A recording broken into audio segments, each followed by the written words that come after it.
Bienvenue sur Le Corner, podcast de l'agence La Source, dédié au sport et au digital. Bonjour à tous dans ce nouvel épisode du Corner. Aujourd'hui, j'ai le plaisir d'inviter Yann avec nous, qui vient de Havas. Salut Yann. Salut. Et j'aurai comme compère aujourd'hui David. Salut JB. Voilà, merci à tous pour nous rejoindre à nouveau pour ce nouvel épisode du Corner. Alors, on en parlait un peu juste avant. On savait pas quel numéro mettre pour celui-ci parce que on a enregistré il y a un petit moment avec Yann l'été dernier, qui devait être le numéro 4, je crois. Et on a eu quelques soucis techniques. Donc, du coup, on va l'appeler l'épisode X, Yann, si ça te dérange pas. On dira pas qu'il n'avait pas appuyé sur le bouton record. Non, pas de délation chez nous. Ravi d'être de retour parmi vous. Ouais, merci Yann. Donc là, clairement, on est presque un an après notre premier enregistrement. Mais bon, pour les gens qui te connaissent pas, on va commencer comme ça. À chaque fois, on aime bien savoir un peu ton parcours, d'où tu viens, pourquoi le sport. Donc voilà, si tu peux te présenter rapidement pour nos audiences. En quelques minutes, donc moi je suis Yann Bafalio, je travaille chez Avasport et Entertainment, la branche de marketing et communication sportive du groupe Havas. Moi je suis en charge du Fan Relationship Management chez Avasport. Donc ça veut dire tout ce qui tourne autour des programmes relationnels avec les fans, que ce soit pour les organisations sportives ou les marques. Et ça fait 6 ans maintenant que je suis chez Havas. Et avant, j'ai un passé de consultant en stratégie et management, tout ce qu'il y a de plus classique. C'est classique. Voilà, donc, exactement. École de commerce ou pas, ouais. École de commerce. J'ai commencé ma carrière dans les études de marché. Et puis après, le consulting dans les télécoms, les médias et les technologies. C'est le secteur TMT, comme on dit dans le conseil. Ok, et donc 6 ans. Exactement. Et qu'est-ce que tu en retiens de ces 6 ans pour le moment ? D'abord le job passion, c'est pour ça que je suis venu et c'est ça qui me tient. Le sport. T'as un sport préféré ou... Ouais, je suis un grand fan de basket, de foot, parce que évidemment tu fais du marketing sportif, si t'aimes pas le foot, c'est pas bon. Non, mon père était footeux, donc j'ai baigné là-dedans, mais mon sport c'est mon sport de pratique et de passion profonde, c'est le basket. Ok, cool. Et on parle beaucoup des fans récemment, dû à l'actualité. C'est quoi que tu entends par fan ? Enfin, je pense qu'on va rentrer dans le vif du sujet plus tard, mais tu dis que tu gères la relation fan et tout ça, mais c'est quoi exactement ? Bah justement, c'est ça qui est intéressant, c'est que c'est protéiforme. Ça va du pratiquant, évidemment, le corps fan, qui est pas forcément. D'ailleurs, les pratiquants sont pas forcément fans du sport qu'ils pratiquent ou fans du sport professionnel qu'ils pratiquent. Et puis, ça va de la personne qui passe sa vie à étudier le sport qu'il aime à tout simplement une audience télé un peu plus passive. J'ai la chance de diriger un département études chez Havas et donc on passe beaucoup de temps à analyser les comportements, les attitudes et de toutes ces typologies de fans et puis de les segmenter pour voir exactement quels sont les moyens d'entrer en relation avec ses fans. On a développé un concept qui s'appelle les logiques d'engagement où on regarde justement la façon dont les fans ont envie d'être contactés, ont envie d'interagir avec leur passion. Celles dans le sport sont un petit peu différentes de celles qu'on étudie dans d'autres domaines de passion comme la musique ou le cinéma. Pourquoi c'est différent ? Parce que chaque passion a finalement sa façon de ses propres méthodes d'engagement, voilà, ses propres mécaniques d'engagement. Il y en a des communes. Je pense par exemple à Social Connection, le fait de se retrouver entre amis ou avec d'autres passionnés autour de sa passion. Ça, c'est dans chacune des passions qu'on étudie, la musique, le ciné, le gaming, les arts et la culture ou le sport, ça tu le retrouves sous des formes différentes ensuite, mais le driver derrière est le même. Après, dans certaines formes, dans le ciné par exemple, l'immersion, le fait de s'isoler pour consommer un contenu est plus forte que dans d'autres domaines de passion. Si je te prends le sport par exemple, on a une logique d'engagement qui s'appelle advocacy, c'est-à-dire revendiquer autour de sa passion. C'est très fort dans le sport parce que on est amoureux de son maillot, on est amoureux de son équipe et on clame beaucoup de choses. Alors avec certains excès parfois sur les réseaux sociaux dans le domaine du sport, mais c'est un vrai driver qui est beaucoup moins fort, qui est quand même beaucoup moins moins fort que t'as pas de gens à La Rochelle. Hier, il y avait des gens dans la rue, même si c'est limite autorisé pour fêter la qualification en finale. Quand t'as un artiste qui gagne une victoire de la musique, t'as peu de gens qui manifestent en bas de chez eux. Pour prendre un comparable. Okay. Par contre, il y a beaucoup plus de gens qui s'engagent dans la musique que de gens qui s'engagent dans le sport, si je continue ce comparable. Et si je reviens un peu à titre personnel, toi, tu te considères comment en tant que fan? Parce que j'imagine tu dois te mettre un peu à la place des audiences que tu étudies aussi. Et toi, tu te considères comment? Déjà, moi, je suis un vieux fan. Donc, tu rentres dans la catégorie déjà des vieux fans. Enfin, c'est pas cool pour nous, ça. Nous aussi, on se le dit chaque semaine. Je suis désolé. Hein. Merci de nous rappeler notre triste réalité un bon lundi matin. Je suis désolé, mais voilà. Donc, en fait, non, je dis ça parce que les modes de consommation sont vraiment très différents entre les plus jeunes, les ados d'aujourd'hui ou même les jeunes adultes d'aujourd'hui et les vieux comme moi. Donc forcément, tu te définis différemment comme fan, quoi. Mais moi, je me définis comme je te disais, hein, comme pratiquant moi-même, comme plutôt, moi, je suis. T'es pas un fanatique, mais t'es quand même, sur un spectre de 1 à 10, t'es plus autour de. Ah bah oui, 8, mais en plus, tu vois, après t'as une forme de déformation professionnelle. C'est ce que je suis allé chercher en allant bosser dans le sport. Mais tu vois, le matin, quand je suis sur mon application de nouvelles de sport, je peux dire à ma femme que je suis en train de travailler, tu vois, c'est quand même incomparable. C'est la meilleure excuse pour le dimanche soir, pour les matchs de Ligue des Champions. Tu sais. Non, je travaille. Ah non, mais là, je suis obligé de travailler. Okay, d'accord, c'est bon. Moi, je voulais juste revenir sur un truc et je fais déjà une première digression. Ouais, parce que pour ceux qui nous écoutent, on va essayer de rendre nos podcasts un peu plus interactifs et un peu moins scolaires. Tu parlais tout à l'heure des fans par rapport à comment ils s'engagent ou l'advocacy.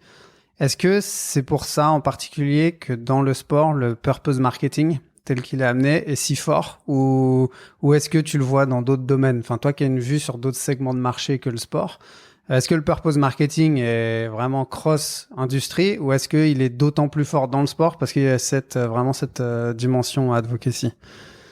Moi, je pense qu'il faut... On le voit émerger, enfin, j'ai envie de dire. Depuis 2 ans, 2-3 ans dans le domaine du sport.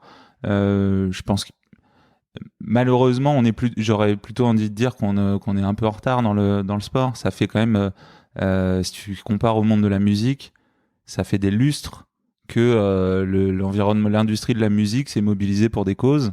Là où finalement l'environnement du sport c'est relativement récent. Voilà, hein, il y a eu des grandes chansons pour des famines en Somalie. Je suis suffisamment vieux pour m'en souvenir. Toi aussi, malheureusement pour toi. mais certains de nos auditeurs peut-être pas. Voilà, la bataille contre l'homophobie, contre donc le sida. Le sport est un peu plus en retard. Moi, je trouve qu'on est en retard. Là où je trouve qu'il y a une vraie prise de conscience et là où il y a une différence avec d'autres industries. Alors, je trouve qu'on est en retard du point de vue des athlètes et des prises de parole des athlètes, finalement. Mais finalement, la prise de conscience, elle se déroule aussi dans le fait que il y a des organisations qui structurent le sport beaucoup plus que la création dans la musique est organisée, puisque ça vient quand même d'artistes et de groupes de musique, si je prends le comparable. Et finalement, ce qui est intéressant, c'est que les organisations prennent conscience de ça.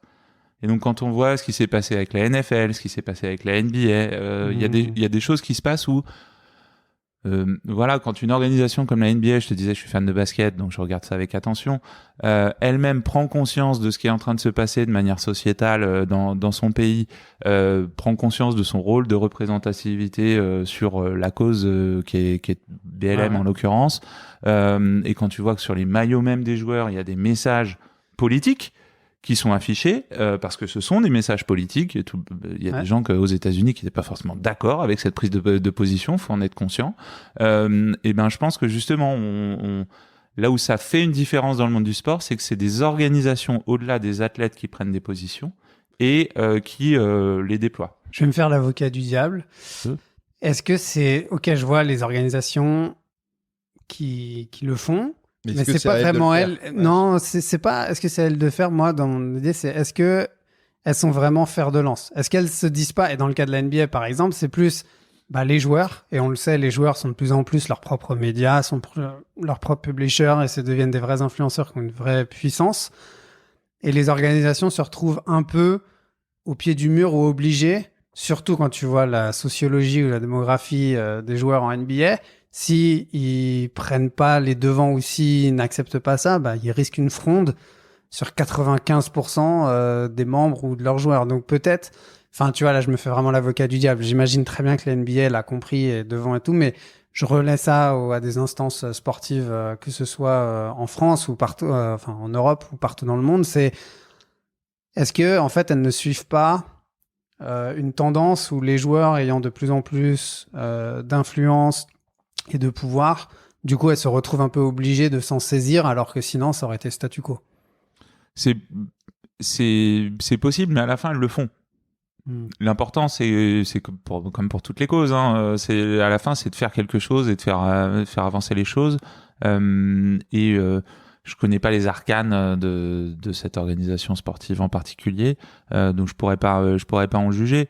Mais comparé à d'autres organisations ou à d'autres sports, on peut quand même considérer qu'ils sont en pointe, qu'ils l'ont fait de manière relativement désintéressé, et que ça fait avancer les choses parce que ça pousse le message, vu la diffusion du basket NBA, ça pousse le message un peu partout dans le monde, donc c'est ça a un impact positif et c'est ça qu'il faut retenir finalement, quoi. Je pense que voilà, fondamentalement, je pense que, et ça aussi, c'est des choses qu'on voit dans nos études et parmi et ce qui est prégnant dans les plus jeunes générations. Je pense que les organisations sportives, mais tous les organisateurs d'événements peuvent plus se permettre de pas avoir de position, de pas avoir d'avis. Et ça, c'est assez nouveau. Ça, c'est assez fort. Et ça, c'est assez fort. On voit ça il y a des grosses tendances de fond. Chez les jeunes adultes et chez les adolescents d'aujourd'hui. Exactement. C'est-à-dire niveau que monde. Au niveau monde, alors c'est plus fort dans certains pays que dans d'autres, mais on voit ça émerger fortement. On a fait une étude l'année dernière qui s'appelle The Future of Sports, où on étudiait justement un certain nombre de trends. C'est une étude qu'on a fait avec Havas et BETC ensemble, et on regardait des trends dans 27 pays du monde sur les tendances sociétales et environnementales autour du sport, et on voit que ça émerge fortement. L'attente auprès des organisations, des organisateurs d'événements, de prendre en compte le défi environnemental, et c'est pas évident quand on rassemble beaucoup de monde. Et puis l'attente aussi que les organisations aient une position par rapport à certains enjeux, et ça c'est quelque chose que justement nous à notre âge, je reviens à ça, on était plutôt habitués à une forme de neutralité des organisations, et en disant c'est pas notre domaine, nous on reste au-dessus de la mêlée. Et aujourd'hui je pense que les audiences attendent des organisations qu'elles descendent dans la mêlée, justement, qu'elles prennent position. Et d'ailleurs, ça va au-delà du sport. C'est vraiment une tendance, je pense, dans ta consommation. Tu le vois, les gens essaient de mieux comprendre la provenance des produits, de ce qu'ils consomment, de mieux comprendre tout l'écosystème. Donc, ça se reflète finalement dans le sport. Et d'ailleurs, vu que vous accompagnez des marques, organisations sportives et aussi des marques dans leur positionnement, j'imagine que du coup, ça doit aussi se transférer dans leur message. Excellente transition, oui, effectivement. C'est incroyable, David. Merci. C'est quelle belle transition. J'allais justement te demander un peu quelle est votre proposition de valeur, vous, en tant qu'Havas, pour soit les marques, soit les organisations sportives dans les études d'opinion, en fait. Effectivement. Je vais commencer. Alors, l'avantage, c'est que la base, c'est le fan. Et déjà, c'est beaucoup plus facile de parler d'un fan que d'un consommateur. On a quand même beaucoup de leviers. On a la chance chez Havas Sport Entertainment au sein du groupe Havas. On parle de fans, on parle pas de clients, et donc ça change quand même beaucoup de choses dans la relation qu'on essaye de construire. Quand on l'a construit pour les marques, effectivement, pour rebondir sur ce que tu disais, nous, ça fait des années qu'on prône le meaningful marketing chez Havas. Ça fait des années qu'on fait des études qui s'appellent Meaningful Brands pour accompagner les marques, justement, pour avoir un discours de preuve, un discours d'engagement véritable avec les consommateurs. Et donc, dans le cadre du sponsoring, c'est encore plus prégnant, c'est encore plus important. Pourquoi ? Parce que le sponsoring, c'est un levier pour une marque de preuve. C'est un levier de preuve de son engagement pour la santé à travers le sport, pour des prises de Cette position. preuve en vue de créer une affinité. Exactement, bien sûr, pour créer une affinité avec les publics. Et en fait, en gros, si on prend des schémas marketing, si tu veux travailler ton haut funnel marketing, c'est-à-dire ta notoriété et ton association à un environnement, effectivement, la panoptique, ce qu'on appelle la visibilité, ça marche très bien. Ça fait de la répétition de ta marque, c'est très intéressant. Mais en fait, tu travailles pas du tout le bas de funnel, la préférence de marque, l'intention d'achat, la recommandation, si t'as pas de preuves. C'est pour ça que nous, évidemment, c'est notre métier, donc on en fait la promotion, mais c'est aussi une réalité qu'on constate. Si tu fais pas d'activation, c'est-à-dire si tu accompagnes pas ton sponsoring par des actions véritables, une plateforme d'engagement digital, de l'événementiel ciblé, une vraie forme de relation avec les fans, une vraie forme d'engagement avec l'organisation sportive. Créer des points de contact. Exactement, tu travailles pas du tout cette relation avec les fans, et donc c'est ça qu'on accompagne. Et puis surtout, on s'est tous fait la réflexion. Mais pourquoi cette marque s'associe à tel ou tel événement sportif ? Parce qu'on a vu une marque, et encore, nous, on est des professionnels du marketing, donc on a l'œil un peu plus aiguisé à ça. Il y a quand même beaucoup de téléspectateurs qui regardent pas vraiment la panoptique qu'il y a autour d'un stade, faut quand même le reconnaître. Mais ça fait de la répétition, et donc on finit par avoir des taux d'association qui sont forts, surtout dans la durée. Alors c'est un levier marketing qui s'inscrit dans la durée. Le sponsoring, c'est un peu particulier à l'heure où on fait de la micro-segmentation et de l'ultra ciblage en real time. Le sponsoring, c'est quelque chose qui s'inscrit dans le temps, et c'est là les marques s'inscrivent vraiment dans la durée à travers les contrats, mais aussi on voit que c'est l'importance que prend une marque dans un environnement, il est lié à l'historicité qu'il peut avoir dans cet environnement. Et donc pour revenir à l'impact que ça peut avoir, et ben en fait, quand tu es une marque, si tu t'associes pas à un véritable programme en lien avec ton organisation sportive, l'organisation sportive que tu soutiens, pour parler de sport, t'as peu de chances d'aller accéder véritablement aux audiences et aux fans.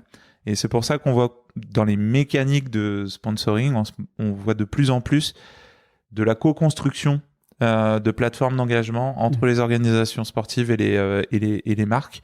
Et alors ça peut soit être comme certaines grandes organisations, des signature property, comme elles appellent ça, c'est-à-dire des programmes clés en main, le relais de la flamme pour les Jeux Olympiques, ou le Trophy Tour pour la FIFA par exemple.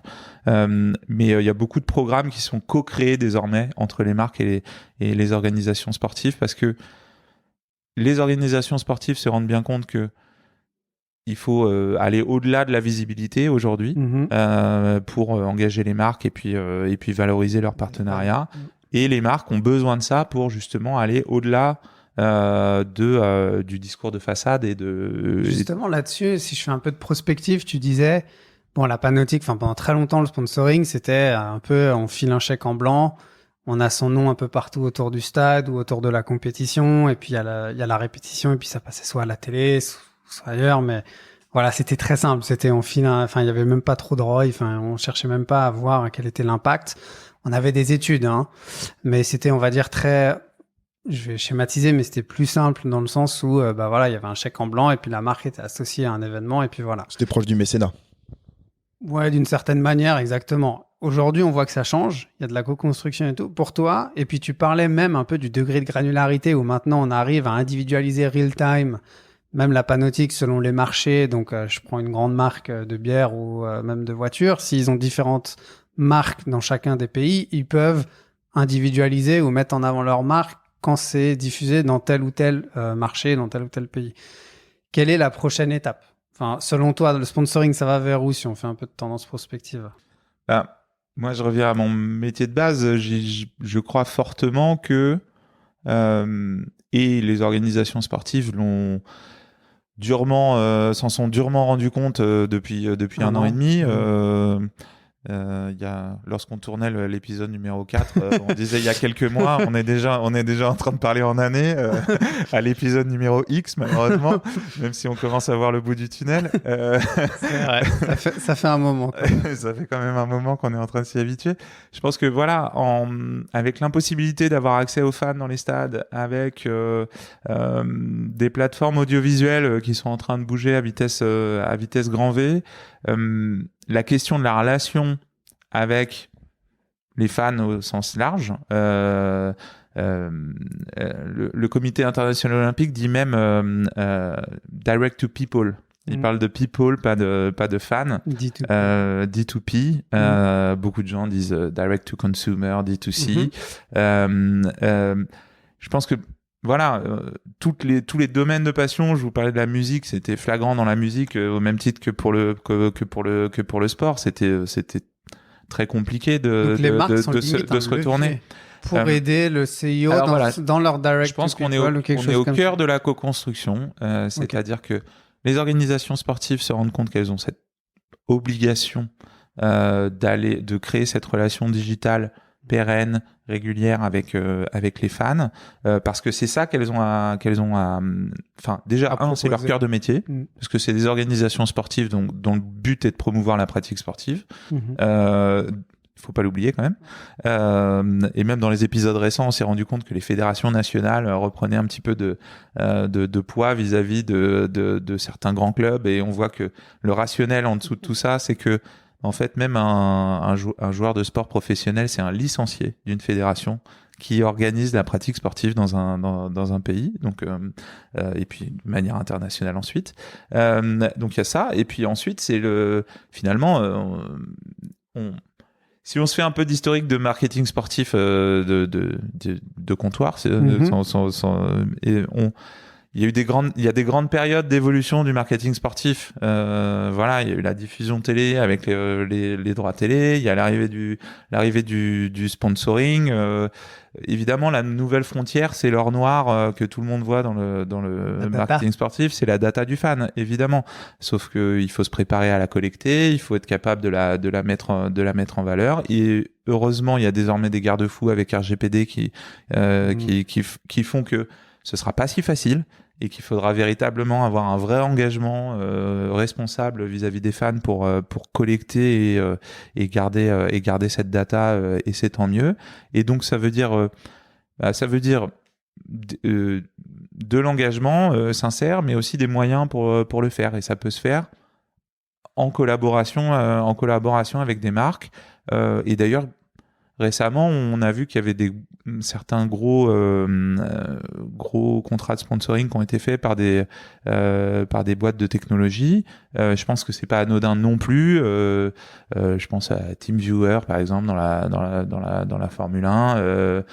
Il y en a eu plusieurs d'ailleurs dans la Formule 1.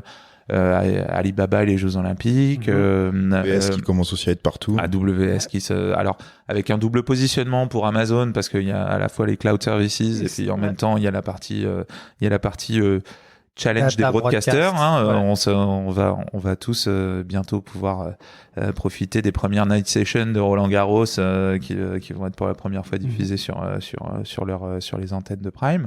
Donc voilà, c'est une vraie évolution. Mais bon, le positionnement est quand même différent. Je refais encore une digression, je suis désolé, et pour les auditeurs aussi, mais enfin, je trouve ça assez intéressant parce que tout le monde parle un peu du futur. Là, on parlait du sponsoring, mais même sur un AWS, ils ont quand même, par rapport au cycle de vente des ayants droit qui sont plutôt sur 3 ans ou qui sont assez longs et où tu achètes plutôt le full package, AWS remet vraiment ça en cause, où tu regardes sur la première ligue, ils prennent un match à 1 mois de Noël, juste pour driver les sales en amont de Noël.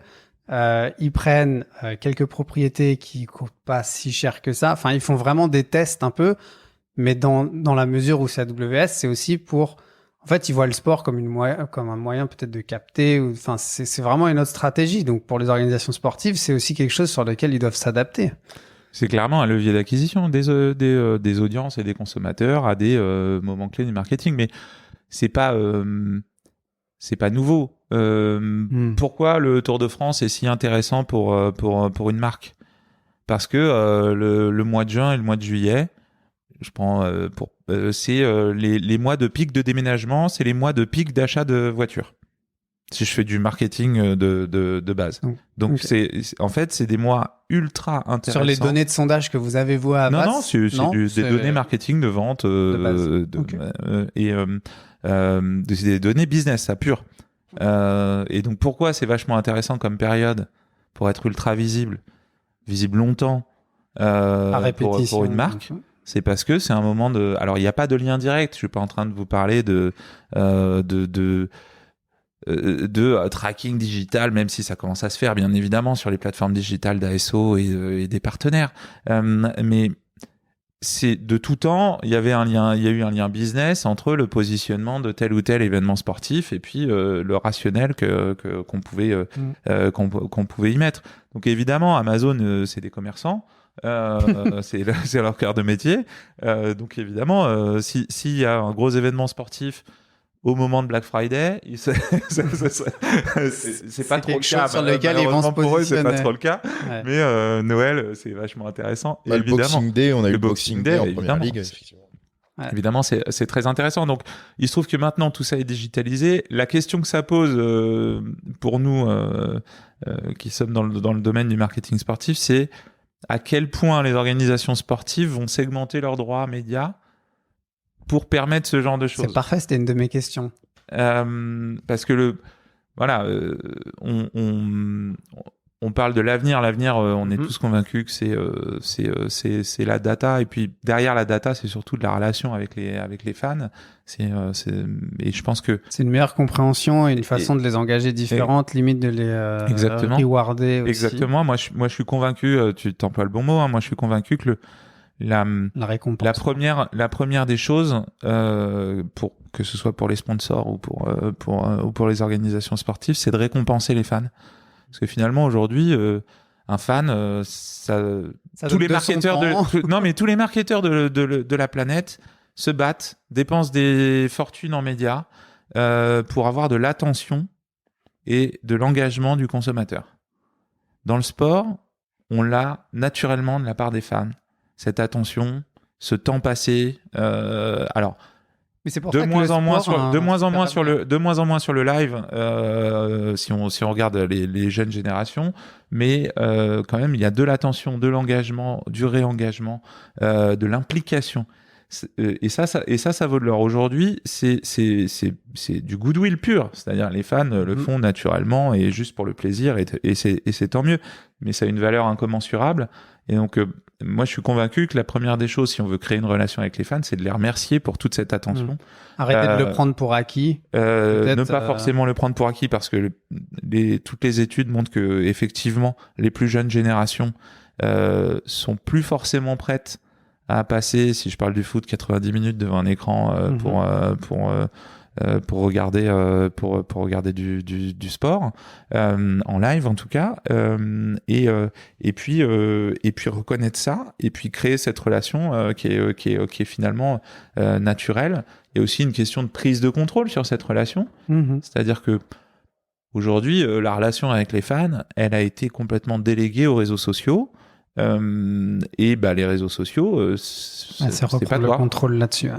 C'est pas toi. Donc c'est tes contenus quand tu es une organisation sportive, mais c'est pas une relation que tu maîtrises toi. Donc il y a il y a de la coopétition à organiser avec des partenaires que sont les réseaux sociaux, mais en même temps, il y a une reconnaissance du fait que le contenu qui est fourni et qui génère de grosses audiences sur les réseaux sociaux et des gros taux d'engagement qui sont très bénéfiques pour les revenus publicitaires des 10 réseaux sociaux, c'est aussi une relation avec des fans qui sont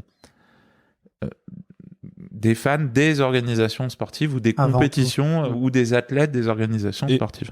Et tu vois, là, tu parles de... Comment dire, que ça sera intéressant de suivre cette segmentation justement des droits médias. Mais au-delà de ça, au-delà de la segmentation, est-ce que les organisations sportives sont pas en train de se tirer une balle dans le pied en allant toujours sur plus de volume pour essayer d'adresser toujours plus de quantité pour justement essayer de continuer de valoriser ces droits médias, mais aussi ces contrats de sponsoring, etc. Est-ce que finalement on devrait pas aussi retrouver une tendance de qualité plutôt que de quantité sur Alors, ce tu qu'on veux dire en expose. nombre de diffuseurs Ouais, en nombre de diffusions, même tu vois, d'événements. Tu prends du football, si je veux regarder du football, j'en ai tous les jours à quasiment n'importe quelle heure. Et finalement, est-ce que finalement les organisations sont pas en train de se tirer une balle dans le pied de pousser ça un petit peu trop loin, alors que finalement, comme tu dis, le fan n'a plus envie de passer 90 minutes à regarder un match. En revanche, si on lui propose que un très bon match par semaine, peut-être que là, il sera d'accord pour le faire. Ça, je crois qu'il y a une question d'accès au contenu d'abord. C'est-à-dire que De barrière à l'entrée, tu veux dire, enfin, du contenu payant ou pas payant. Voilà, exactement. Aujourd'hui, il y a une vraie constellation d'offres payantes. Et Ouais, en qui a France, fait la valeur, en France, on est très bien placé en plus pour le voir. Voilà. Mais pas que en France, Ouais. pour accéder à ces contenus. Et d'ailleurs, ça génère des vrais biais. Des vrais biais sur le piratage, hein, parce que c'est le piratage qui remplace les audiences véritables de ces chaînes qu'on investit fortement pour pouvoir avoir accès à ce qui reste le seul et quasi unique produit d'appel qu'une télé linéaire peut continuer d'avoir, avec je dirais le seul comparable de l'attractivité et de la capacité à réunir des audiences du live sportif, c'est le télécrochet ou le concours de cuisine en live. Non, mais pour donner une idée à notre audience, c'est qu'on va dire sur 100 meilleures audiences sur une année, il y en a à peu près 80 à 85%, voire souvent c'est plus même 90-95 qui sont liés au sport. Exactement. Maintenant, il y a Koh-Lanta et Top Chef quand même. Exactement. Mais on va dire que pour les télés linéaires, comme tu disais, c'est vraiment le sport et vraiment le produit d'appel d'offres. Alors, c'est très clair. Pour la France, si je prends les audiences françaises, hors année d'élection présidentielle où le débat du deuxième tour est dans le top 5 des audiences, des audiences, mais rarement premier, mais dans le top 5. Les top 10 audiences d'une année en France, ce sont des événements sportifs. Et des événements sportifs diffusés sur des télés en clair.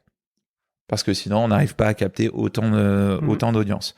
Donc, c'est toujours la grande question. C'est jusqu'à quel point volume versus valeur. Est-ce que je veux toucher un maximum de fans pour promouvoir mes compétitions et mettre en valeur aussi. Évidemment, et mettre en valeur mes audiences. Et ça, c'est intéressant d'ailleurs. Pour toi, en tant que toi qui fais des sondages avec des marques, mais aussi des ayants droit et donc des organisations sportives, c'est quoi les stratégies ou c'est quoi que vous sortez? Parce qu'il y a de plus en plus de fans et je sais que dans vos études, vous montrez que le sport est une école de la vie, que ça va bien au-delà des core fans ou des fans ultra ou des gens comme nous qui pratiquons, mais t'as aussi des gens qui sont casual ou des enfants qui ont joué, qui ont fait plusieurs sports et tout. Enfin, vous montrez que ça va vraiment au-delà. Donc quelle est une stratégie? Enfin, après, j'imagine que pour chaque organisation, c'est différent selon ce qu'elle cherche à atteindre, son niveau de développement actuel. Forcément, tu vas pas comparer du badminton ou du judo avec du football parce que ça n'a pas le même reach. Mais pour vous, c'est quoi aujourd'hui? Enfin, qu'est-ce que vous en sortez de ces instituts de sondage, enfin de vos études plutôt? Premièrement, je crois pas que je suis pas convaincu que ce soit forcément le fan qui soit au cœur des logiques de vente de droits des organisations sportives et des chaînes télé. C'est un rationnel économique avant tout, parce que que les revenus des droits médias, c'est ce qui permet aux organisations sportives de vivre et puis finalement de financer l'organisation du sport et la pratique du sport in fine. Et donc finalement, c'est parfois se réduire une audience. Si je fais l'historique des audiences de la Ligue des Champions depuis 15 ans en France versus les droits médias de vente de la Ligue des Champions en France, ça forme un X. Comme le numéro de cet épisode, c'est-à-dire que on est suffisamment vieux pour se souvenir que on a pu regarder de la Ligue des Champions sur TF1 avec des millions de téléspectateurs, avec de très grosses audiences tous les je crois que c'était le mercredi, le mardi c'était sur Canal et le mercredi soir c'était sur TF1. Évidemment, l'audience d'un match de Ligue des Champions sur RMC Sport, malgré les belles performances des clubs français ces dernières années, c'est bien moindre. Et pourtant, les droits ont été multipliés par, peut-être, je dirais une bêtise, mais le facteur est important. Je préfère pas dire de bêtises. Donc, c'est pas forcément le rationnel. Après, ce qu'on voit, c'est qu'il y a le sport. De manière récurrente, effectivement, je suis core fan de foot ou hardcore fan de foot. Et ben finalement, je peux très bien me nourrir tous les jours d'un match de foot. Et puis j'irai peut-être chercher le match de foot supplémentaire qui va compléter mon qui va te satisfaire en tant que fan. ma fanitude versus les grands événements sportifs. Là, et qui d'ailleurs en France sont forcément diffusés en clair pour partie, et là qui rassemble de beaucoup plus grandes audiences, et particulièrement quand ton équipe nationale fait des performances. Et c'est ça qui fait que évidemment une finale d'Euro, une finale de Coupe du Monde, c'est ce qui fait les plus grosses, ça dépasse le milliard de téléspectateurs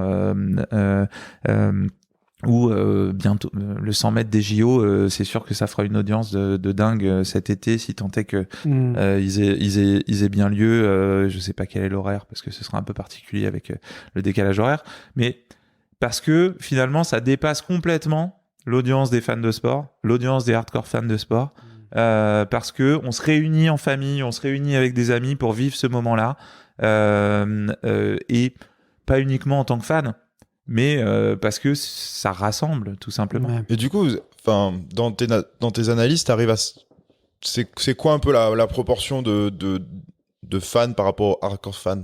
Bon, j'imagine que ça dépend des clubs, du sport, etc. Mais par exemple dans le football en France, je te donne cet exemple, mais tu peux en prendre un autre. Hein. C'est quoi à peu près la proportion? C'est je sais pas, en France, t'as à peu près 60% des Français qui sont intéressés par le sport. Ce qui est relativement peu déjà pour commencer. Ouais, je pensais que c'était plus que des ça. gens qui se déclarent intéressés par le sport, il y a que à peine 60% des Français. Ouais. Okay. Ah, c'est pas beaucoup. Non, c'est pas beaucoup. Si je fais le comparable avec la musique, t'as entre 85 et 90% des Français qui se déclarent fans de musique. Donc t'as quoi? T'as 35 millions de gens à peu près qui disent qu'ils sont intéressés par le sport. Voilà, qui sont intéressés par le sport. Et après, si tu vas sur les segments les plus... et ça inclut déjà une dose de cajole. Hein.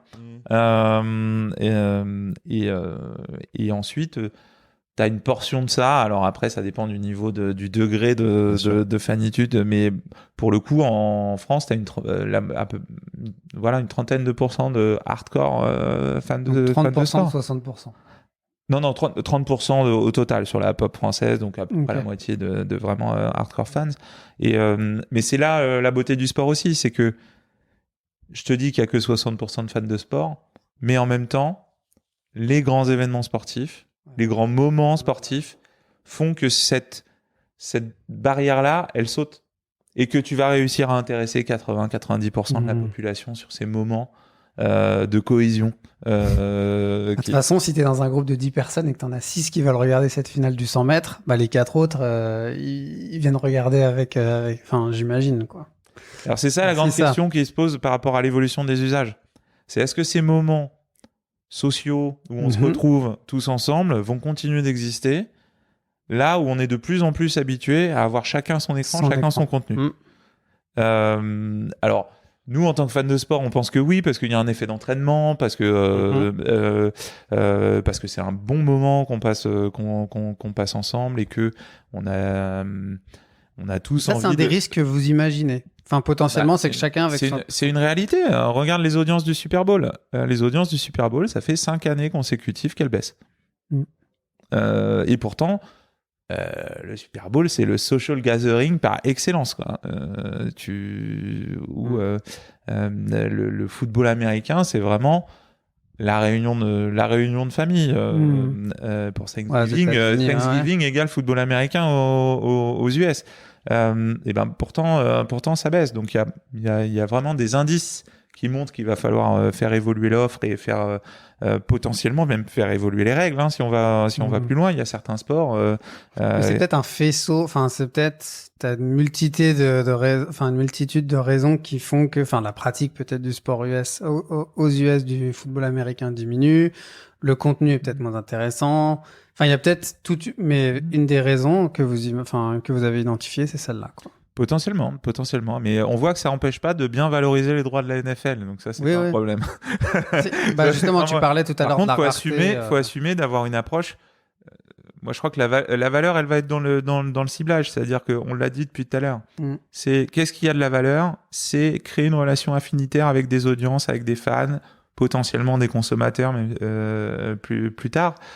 Et ben, ça veut dire aussi, assumer qu'on va pas forcément, on va pas juste faire de l'affichage comme tu disais tout à l'heure, JB. On va être dans une approche plus orientée, plus spécifique, et avec une façon de toucher, façons de toucher les audiences qui vont être plus, je pense, plus multi-touch point. Si vous me permettez l'anglicisme qu'avant, c'est-à-dire. C'est-à-dire que il y a plus, évidemment, on est très très loin d'être juste devant un écran télé. On est dans le double écran avec l'écran télé plus l'application ou les réseaux sociaux. La grande question qui se pose, c'est comment on arrive à construire des parcours entre ces points de contact pour reconnaître le fan où qu'il soit. Et moi, je suis convaincu qu'un des leviers pour le faire, c'est justement de reconnaître, de récompenser le fan pour tous les engagements qu'il peut faire sur les différents points de contact. Je vous donne un exemple d'une startup avec qui je travaille qui s'appelle FanPrime. FanPrime, c'est un programme de fidélité basé sur des tokens. Et ces tokens, tu les gagnes sur tous tes points de contact, sur tous tes points d'engagement, y compris sur les réseaux sociaux. C'est-à-dire, dès que tu effectues une action. Voilà, j'effectue une action, je fais un commentaire, je fais un share sur les réseaux sociaux d'un post de l'équipe que je suis, et je suis récompensé en tokens, et puis ces tokens me permettent d'avoir des rewards. Et en fait, faire le lien avec tous ces points de contact que tes fans ont avec toi, je pense que c'est et les récompenser pour ça. Je pense que c'est une façon de se projeter sur ce monde où je vais picorer du contenu sur plein de points de contact, où finalement j'ai envie, là il y a quelque chose qui est plus de l'ordre du fondamental, mais j'ai quand même envie d'être reconnu en tant que fan. Ça, il y a un fondamental là-dessus, et de participer, qu'on m'écoute. J'ai envie de participer, j'ai envie d'être reconnu. Si on va encore un cran plus loin, j'ai envie d'être partie prenante de la vie du club que je soutiens ou de l'équipe que je soutiens ou de l'athlète. Ça, c'est vraiment une tendance de fond qu'on voit même chez les startups. T'en mentionnais une. Bon, là, les NFT récemment, clairement, autour de la technologie blockchain, c'est la même chose. C'est comment tu identifies une personne ou un fan et comment tu le rewards. Socios, on va pas parler de Sorare, mais on va dire qu'il y a une vraie tendance de fond là-dessus.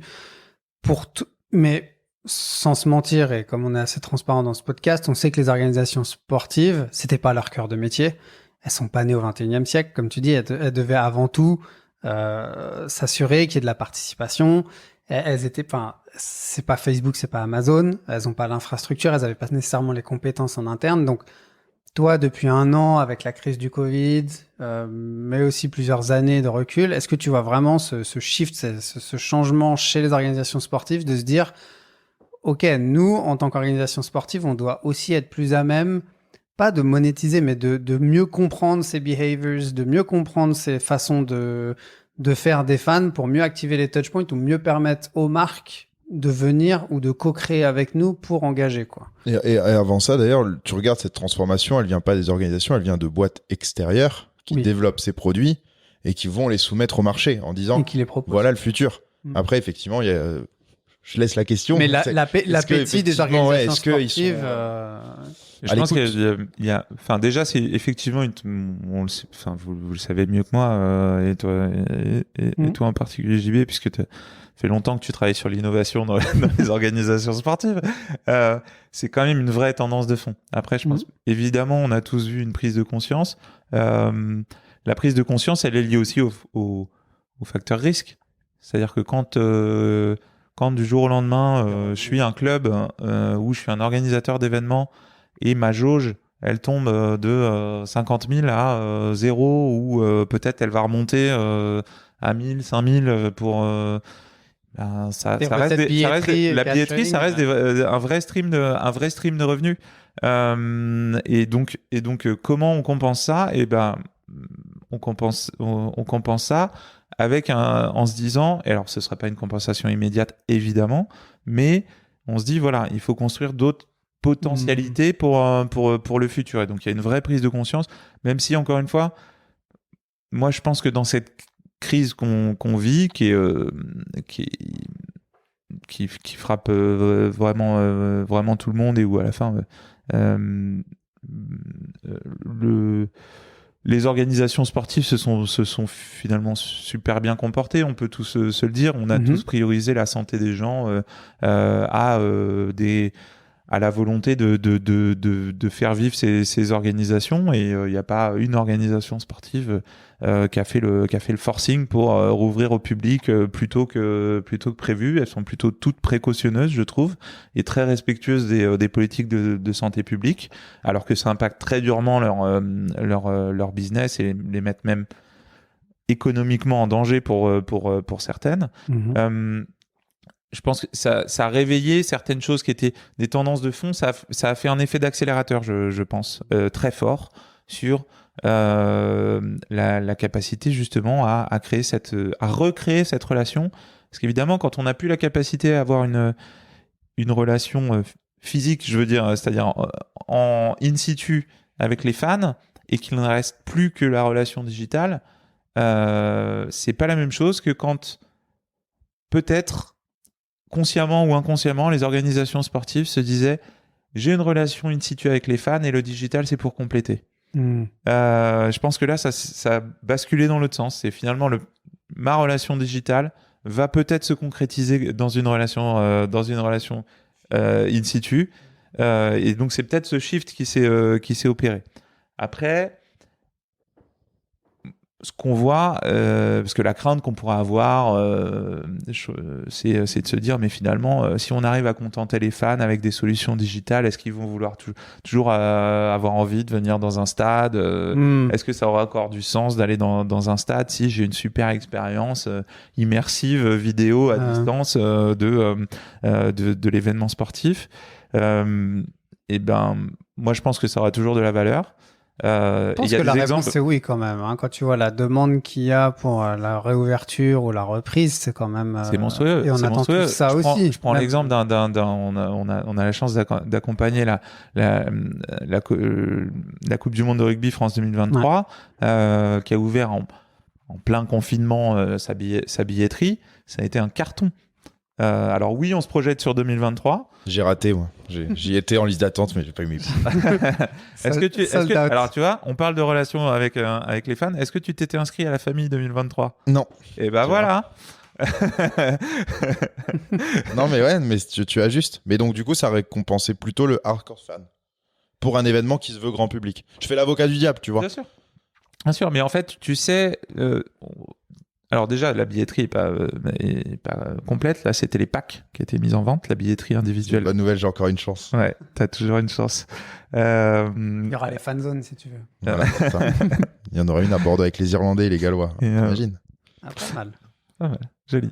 Non, il y a les. En fait, c'est ceux qui avaient fait effectivement la démarche de se préinscrire qui étaient les premiers à pouvoir accéder à la billetterie, et ça a suffi. Ce qui est une bonne nouvelle à laquelle personne ne s'attendait pas forcément. Ça dénote du succès du succès des climat choses. Et tout, même si tu peux te dire que tu te projettes à 2023. Enfin, je me rappelle, il y a 6 mois, personne n'emmenait très large. Enfin, au niveau des vaccins, c'était pas du tout le même. C'était pas la même situation. Tous les stades étaient fermés. Bref. Exactement. Donc il y aura toujours cette appétence là, et puis tout simplement pour ceux qui connaissent les ambiances de stade, évidemment, c'est incomparable. Au fait d'être devant son écran, c'est une autre expérience, disons. Il en faut pour tous les goûts. Voilà, aussi. exactement. C'est très complémentaire. Il y a plein de façons de voir de vivre les événements, dont celle-là. Et donc, c'est offrir un maximum de palettes, d'expériences à un maximum de gens. Et effectivement, il y a beaucoup plus, enfin, on le voit très régulièrement et il y a beaucoup plus pour les sports phares. C'est beaucoup moins le cas sur des sports plus avec moins d'audience. C'est pas un problème de remplir les stades. Au contraire, on peut les remplir c'est un peu comme je fais encore un comparable avec la musique, mais je trouve que c'est intéressant de prendre des points de comparaison. Dans la musique, les tournées mondiales des grandes stars, c'est sold out en quelques minutes. C'est la même chose pour les grands événements sportifs, c'est sold out en quelques minutes. On l'a vécu il y a 1 an et demi à Paris quand on a accueilli un match NBA. C'était sold out encore plus rapidement que les billets que tu aurais voulu pour la Coupe du Monde de rugby France 2023. Enfin, en tout cas aussi vite. Il y a une vraie appétence. Après, est-ce que ça se traduit aussi en je prends le comparable du foot, remplissage des stades en Ligue 2, en National, c'est pas forcément le cas. Donc il y a aussi cette acculturation à l'événement sportif. Ouais, est-ce que les stades au-delà de la Coupe du Monde de rugby, les stades du top 14 de Pro D2 sont plutôt bien remplis, mais il y a potentiellement il y a encore un peu de place. Donc ça veut dire que il faut aussi il y a encore du room for improvement. De s'améliorer. Ouais, et puis tu vois, je reprends ton comparatif entre le monde de la musique, de l'entertainment hors sport et du sport. Dans la musique, t'es un petit peu garanti du résultat. Si tu veux. Alors, oui, tu peux être déçu d'un concert, hein. On l'a tous déjà vécu. Mais si tu veux, tu sais un petit peu pourquoi tu vas. Quand tu vas avoir du sport, il y a beaucoup plus d'inconnus finalement sur certaines choses. Et quand tu parlais de la NBA qui est venue, pour le coup, là, t'étais garanti du spectacle parce que tu savais qu'il allait avoir ce show à l'américaine autour. Et donc, c'est quelque chose, j'imagine, que vous travaillez aussi. Non, d'abord, en l'occurrence, moi qui suis vraiment fan de basket et qui ai eu la chance d'être au match, j'étais un peu déçu du résultat sportivement quand même. Bien sûr. Mais par contre, je pense que pour le commun des mortels, pour l'expérience que tu as vécue. Ouais, c'est l'expérience, quoi. C'est génial de vivre un match de basket NBA de saison régulière à la maison, entre guillemets. Ouais. Mais c'était un match, effectivement, c'était un match de saison régulière. Ouais, voilà. Donc sportivement, ça avait tout du match de saison régulière. La garantie, il l'amène ailleurs, en fait. Ta garantie du show, il l'amène au-delà du sportif. Je pense mais c'est exactement le stretch que tu peux avoir. C'est que il y a le sport et l'événement sportif pour les hardcore fans qui vont y aller pour le sport ou pour supporter leur équipe et quelle que soit la qualité du spectacle, les hardcore fans ils sont là pour soutenir leur équipe, hein, mais t'as la beauté du spectacle en tant que tel, et puis t'as le show, l'expérience autour. Alors évidemment, si tu penses à l'ensemble de l'expérience, ton audience, elle est forcément potentiellement plus grande si tu as toute une expérience complète, et c'est pour ça que ça fait des années, hein, que toutes les organisations sportives encadrent dès qu'ils le peuvent leur événement sportif avec des expériences entertainment plus larges. Et vous, du coup, c'est un domaine d'expertise aussi que vous avez dans cette relation fan?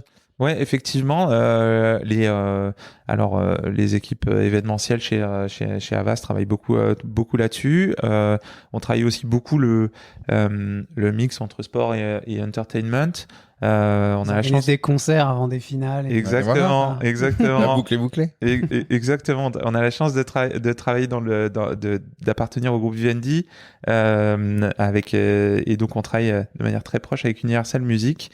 Et donc pour l'exemple que citait JB par exemple, on en a d'autres, mais on organise depuis des années avec nos camarades d'Universal Music le show de clôture des finales du Top 14 au Stade de France, où on produit des artistes Alors, on a tout un événementiel en avant-match, mais il faut faire très attention à la pelouse dans ce type d'enceinte sportive.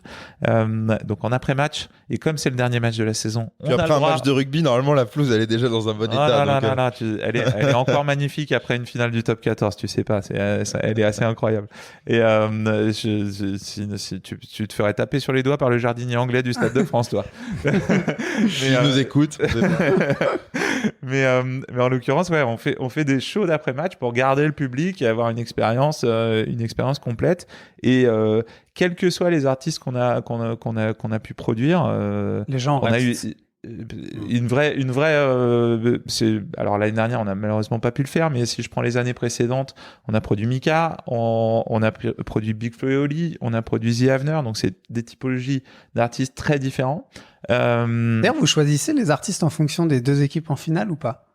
Bah non, parce que on choisit les artistes, t'imagines bien, on boucle les artistes bien avant que ça soit joué. Effectivement, par rapport à la typologie, je me demandais si par rapport à la typologie des fans, et donc la probabilité d'avoir certaines équipes et donc certains types de fans qui arrivent au stade, est-ce que vous choisissez l'artiste en fonction ou pas? Bah après, effectivement, tu penses à Big Flo et Oli qui sont toulousains et qui étaient au Stade de France l'année où Toulouse remporte le Brennus. Mais disons que c'est bien tombé. C'est bien. Non, en réalité,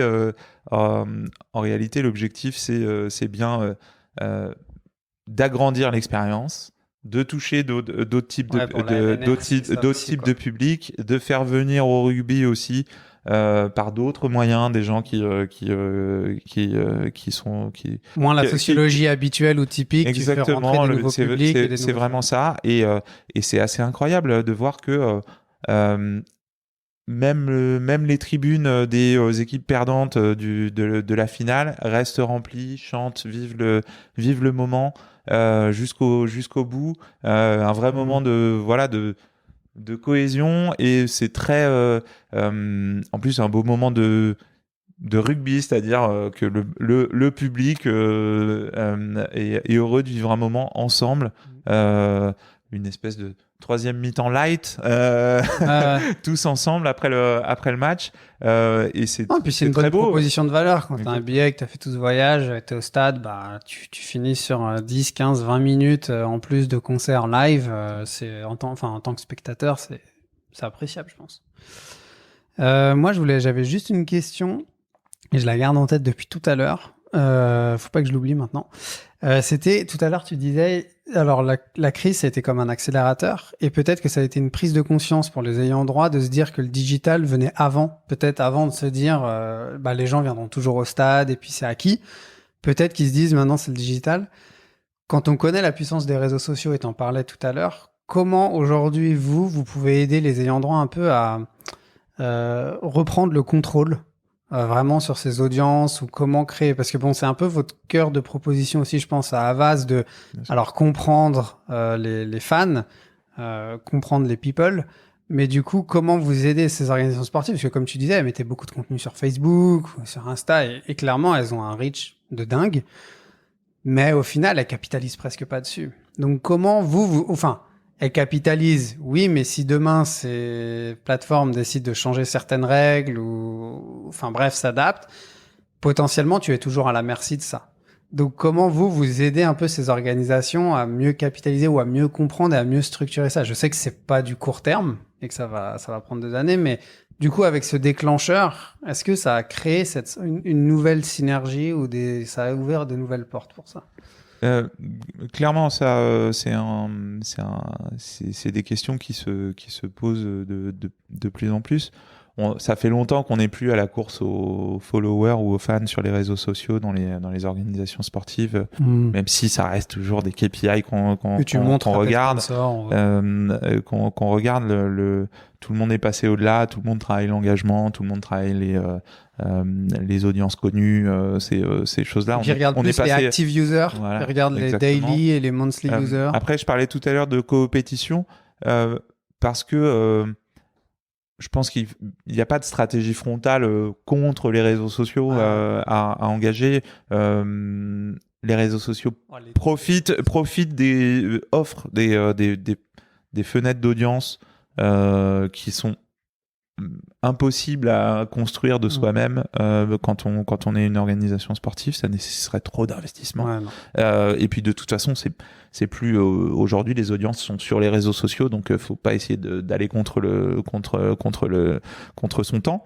Et inversement, les réseaux sociaux se nourrissent des contenus fournis par les acteurs de l'entertainment au sens large, et qu'à regarder les tops sur Instagram, il y a des chanteuses et des footballeurs. Non, c'est simple que ça. Et donc, je pense qu'il faut segmenter les contenus qu'on va y mettre. De toute façon, les contenus trop longs, ça fonctionne pas sur les réseaux sociaux. Je prends un exemple vraiment bateau, mais si ta vidéo elle est trop longue, elle va pas être consommée sur les réseaux sociaux. Donc il faut jouer avec ça. Il faut jouer entre le fait que tu peux aller capter des audiences et les rediriger ensuite sur tes plateformes. Tu redirigeras une partie, et donc tu contenteras un maximum de gens en continuant de fournir du contenu sur les réseaux sociaux.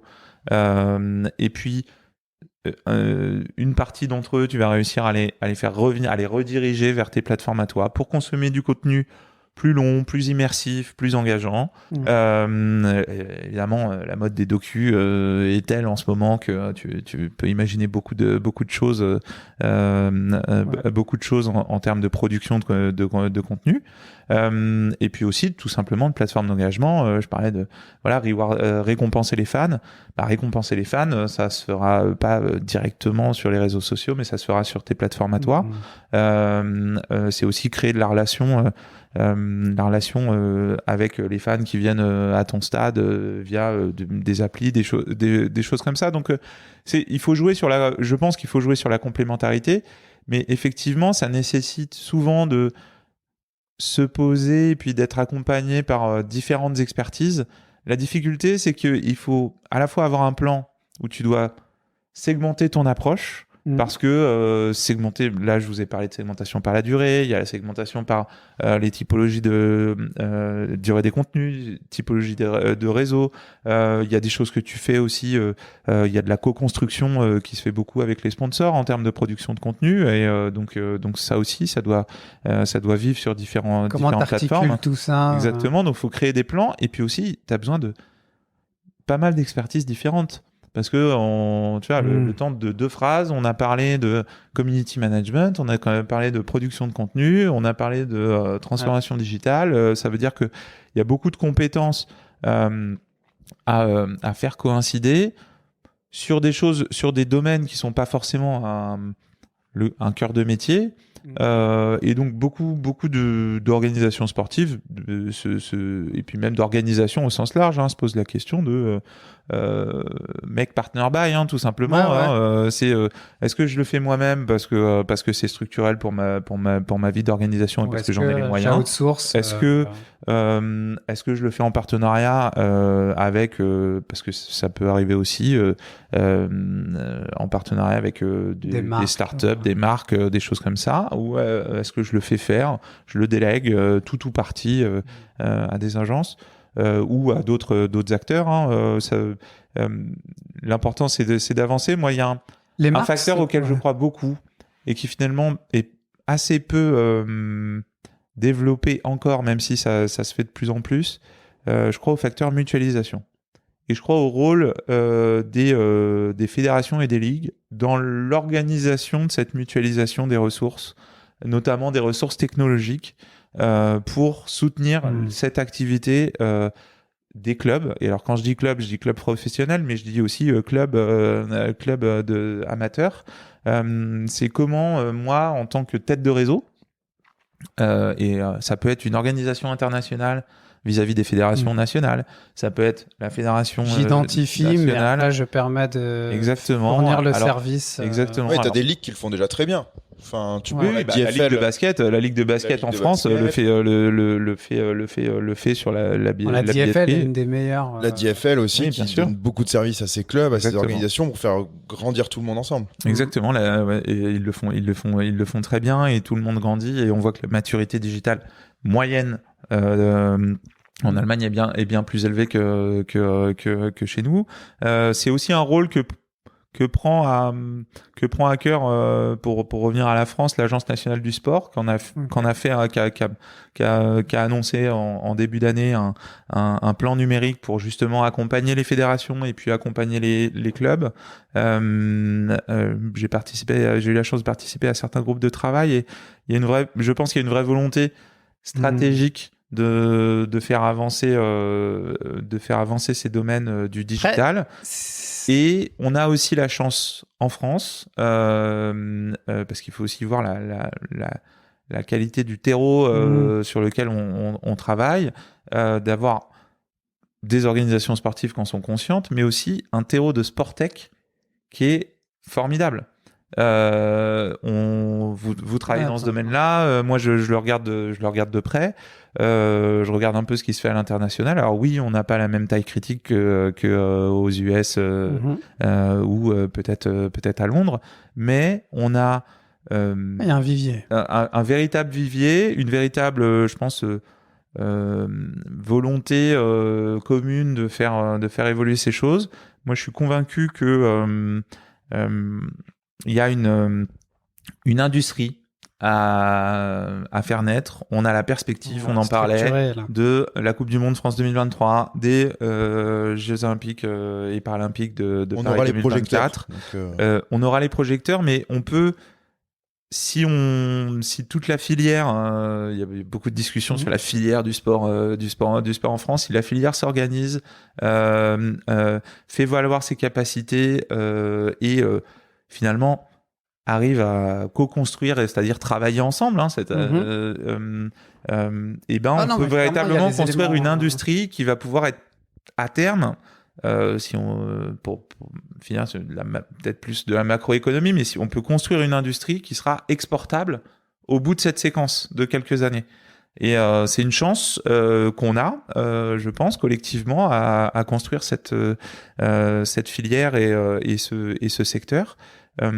Et ça peut être une vraie façon de réussir cette transformation de l'industrie du sport, et en même temps de construire un actif pour le sport en France. Ouais, enfin, moi je pense que tu as tous les ingrédients. Après, réussir à mettre les gens et faire la recette ensemble, ça va être, c'est là où je pense que c'est l'enjeu principal. Exactement. Pour que ça sorte. Après, pour avoir bossé dans une fédération internationale qui a plusieurs membres et tout, ce travail d'identifier et de donner des technologies, il est important, il est clé. La problématique quand même qu'il y a à la fin, c'est quelle est la légitimité à utiliser cette technologie plutôt qu'une autre. Et bon, alors c'est aussi pour ça qu'il y a des tenders, enfin c'est pour ça qu'il y a des appels d'offres et tout ça, mais il y a aussi, oui, c'est vrai que c'est important que le CNOSF, qu'une fédération ou qu'un autre acteur se dise, OK, on va aider à structurer la filière, on va aider à peut-être identifier des technologies qui vous permettent de faire mieux, parce qu'au final, tous les clubs ont besoin d'un outil de management de leurs licenciés.